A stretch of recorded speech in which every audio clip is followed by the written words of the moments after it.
ఈ తరం నటీనటులు తీసుకుంటే మన పెద్ద అలా ఫాదర్తో పెద్ద వివాదమైంది ఒక హీరో, యువ హీరో. ఓకే. పేరు చెప్పకూడదులే, జనాలకు తెలిసిపోద్ది. ఒకరోజు ఏదో నేను ఇంటర్వ్యూ చేయడానికి పోయినా. ఓకే. పిచ్చాపాటి మాట్లాడుకుంటా చెప్పాడు. ఈ అభిమానులు ఎట్లా ఉంటారంటే, ఓ రోజు పొద్దున్నే లేచినా, నేను లేచి కళ్ళు నొప్పుకుంటా బయటకు వచ్చేప్పటికి గోడ మీద నా ఫోటోతో టైగర్ టైగర్ అని, నా పేరు టైగర్ అని ఉంది. ఓకే. నేను చూసి కంగారు పడ్డాను. నేను అంటే ఏం కంగారు ఎందుకు, వాళ్ళ అభిమానం నిన్ను టైగర్ అని పిలుస్తున్నారు కదంటే, ఊరుకో నువ్వు అట్ట కాదు అని వాళ్ళ ఫ్యాన్స్ని పిలిచాడంట.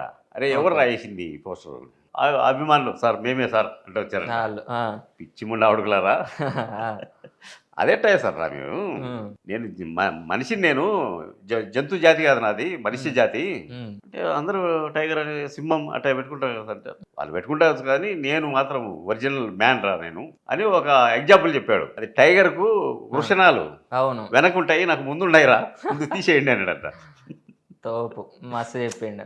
చాలా ప్రాక్టికల్ కదా. అవునవును. ఎవరన్నా ఏమనుకుంటారు టైగర్ అనేసి పెద్ద గొప్ప అని ఫీల్ అవుతారు కానీ వాడు మాత్రం మాట్లాడేటోళ్ళు హైలైట్. ఎంత ప్రాక్టికల్ గా మాట్లాడాడు. అవునవును. అది సూపర్.